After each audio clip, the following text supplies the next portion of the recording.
तो दोस्तों नमस्कार। आज हम बात करेंगे जो कल से त्यौहार शुरू होने जा रहा है, नवरात्रि का त्यौहार। तो उसके बारे में आज हम आपसे चर्चा करेंगे कि कब उसका घट स्थापना का मुहूर्त है, कब आप पूजा स्टार्ट कर सकते हैं और ये कब तक चलेगा। तो दोस्तों जो नवरात्रि का त्यौहार है वो 17 अक्टूबर 2020 को स्टार्ट होगा और ये महापर्व चलेगा 26 अक्टूबर 2020 तक। इसी बीच में आप नवरात्रि मना सकते हैं, आप नवरात्रि के व्रत रख सकते हैं, जैसा आपको अच्छा लगे आप वैसा कर सकते हैं। तो अब हम नंबर 2 पे बात करेंगे। ये काफ़ी ज़्यादा मेरे क्लाइंट्स की मेरे को चर्चा आ रही थी, तो मुझे अर्जेंटली में ये वीडियो बनाना पड़ा। तो मैं बात करता हूँ घट स्थापना मुहूर्त की।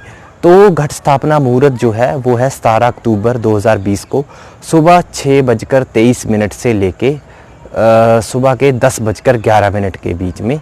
इसके बीच में आप घट स्थापना कर सकते हो आप और इसी बीच में आप अखंड ज्योति भी जला सकते हो।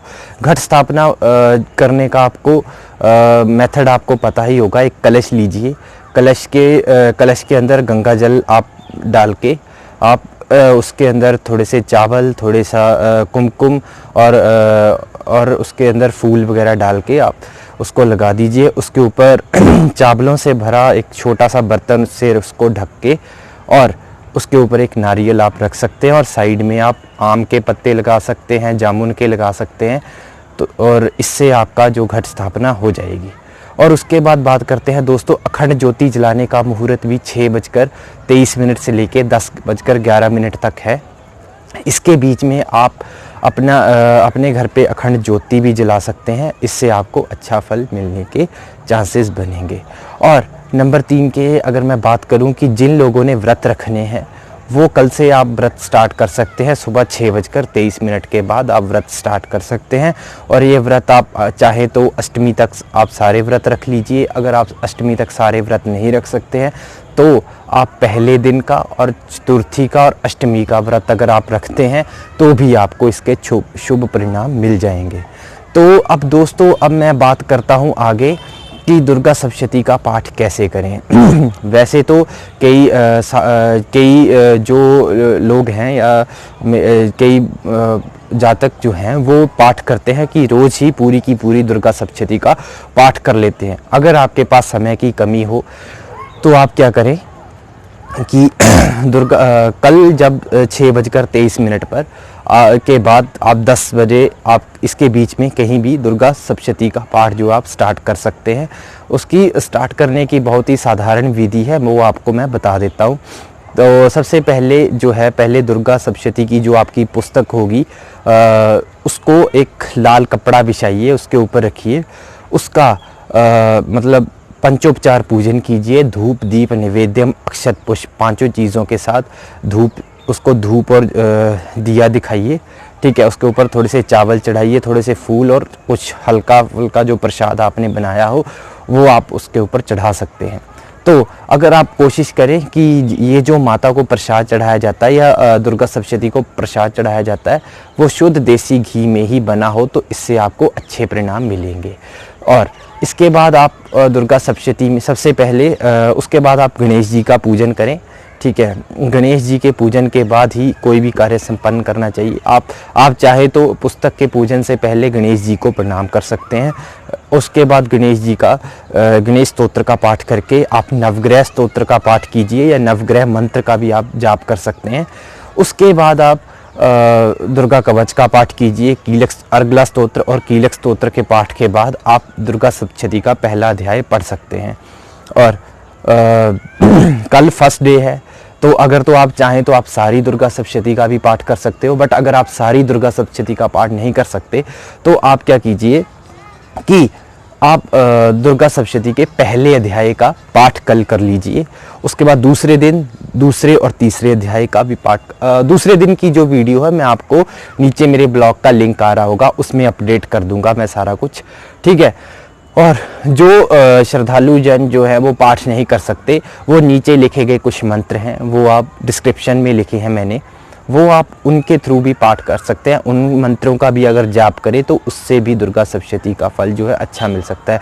कई श्रद्धालु जन बहुत ही ज़्यादा कठोर तपस्या करते हैं दुर्गा सप्तशती के दिन, और कई श्रद्धालु जन जो है मतलब थोड़ी ज़्यादा इतनी कठोर तपस्या नहीं कर सकते या कठोर पूजन नहीं कर सकते, तो उनके लिए भी मैं नीचे मंत्र लिख रहा हूँ। वो भी अगर इन मंत्रों का भी जाप करते रहें जब आपको फ्री टाइम हो, क्योंकि देखिए माता के हैं 8-9 दिन माता के हैं, तो आप किसी भी टाइम इसके ऊपर जाप कर सकते हैं, तो इससे आपको अच्छा फल मिलेगा। और मैं सबसे एक और बात कहना चाहूँगा कि हाँ, काफ़ी दिनों से मेरे पास क्वेरीज आ रही थी कि जेमस्टोन वगैरह डालने का सही मुहूर्त क्या है, या रुद्राक्ष धारण करने का सही मुहूर्त क्या है। तो दुर्गा सप्तशती ये जो नवरात्रि के दिन है, नवरात्रि के दिनों में धारण किया गया रुद्राक्ष, धारण किए गए जेमस्टोन्स बहुत अच्छा फल देते हैं। अगर आपने जैसे मतलब डे वाइज अपना जो भी आपके जेमस्टोन का दिन है वो आप उसका विधि विधान से पूजन करके शुभ मुहूर्त में आप इन दिनों में डाल सकते हैं, आपको बहुत अच्छा फल मिलेगा। ठीक है, जैसे अगर मैं एक एग्जांपल दे देता हूँ, अगर किसी को शनि के रिलेटेड कोई जेमस्टोन्स धारण करने हैं तो वो इंसान कल अपने जेमस्टोन्स धारण कर सकता है। तो मतलब शनि के रिलेटेड जैसे कल धारण किए जा सकते हैं, सूर्य के रिलेटेड दूसरे नवरात्रे को धारण किए जा सकते हैं। ऐसे ही मतलब 25 तारीख तक बहुत अच्छे दिन हैं, आप किसी भी दिन जेमस्टोन्स जिस भी प्लेनेट के रिलेटेड आपके जेमस्टोन्स हैं आप वो धारण कर सकते हैं। और नंबर 3 पे जिन बच्चों का मन पढ़ाई में नहीं लगता है, वो इन दिनों में माता सरस्वती का अगर पूजन करते हैं, महासरस्वती का पूजन करते हैं, घर पे पूजा पाठ करते हैं, तो उनको अच्छा फल मिलेगा। और जिन जातकों को नौकरी में ज़्यादा दिक्कत आ रही है, तो वो कल फर्स्ट नवरात्रि है और शनिवार है, बहुत अच्छा संयोग है। तो शनिवार के दिन अगर महाकाली का पाठ किया जाए तो ये बहुत ही अच्छा एक मतलब नौकरी के संबंध में अच्छा परिणाम लेकर आता है। आप जैसे मैं आपको इसका एक उदाहरण के तौर पे समझा देता हूँ कि जैसे जन्म कुंडली में जो 10वां स्थान होता है वो ही करियर का होता है, और 10वां स्थान शनि का ही पक्का अपना घर होता है।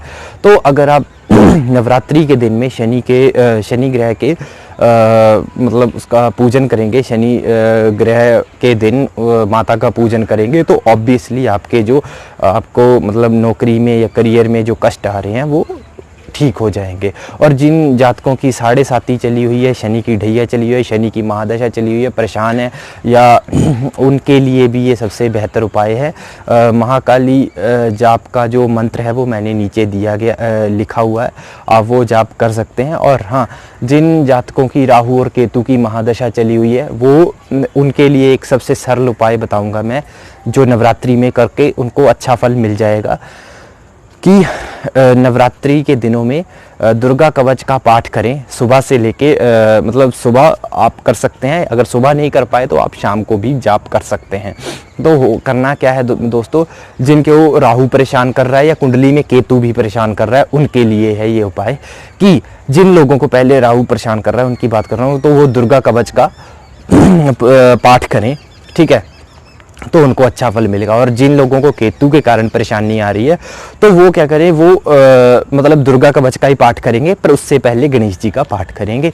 इससे उनको केतु की परेशानी ठीक हो जाएगी। और जिनको राहु की परेशानी है वो तो भाई आप अगले 8 या 9 दिन कमर कस लो कि आपने दुर्गा कवच का पाठ नहीं छोड़ना है, डेली ही करना है। और जिनको शनि के कारण भी परेशानी आ रही है वो तो कल ही बहुत अच्छा संयोग है, मैं नीचे मंत्र लिखा हुआ है, आप जाप कीजिए, आपको अच्छा फल मिलना शुरू हो जाएगा। और अगर नहीं कर सकते इस मंत्र का जाप, तो आप नेट पे सर्च कीजिए महाकाली स्तोत्र, आपको मिल जाएगा, आप उसका भी पाठ कर सकते हैं, उससे भी आपको अच्छा फल मिलेगा। और मैं कुछ दूसरे नवरात्रे पे करने वाले कुछ उपाय जो हैं वो मैं स्टूडेंट्स को जो पढ़ाई करते हैं उनके लिए कल बताऊंगा।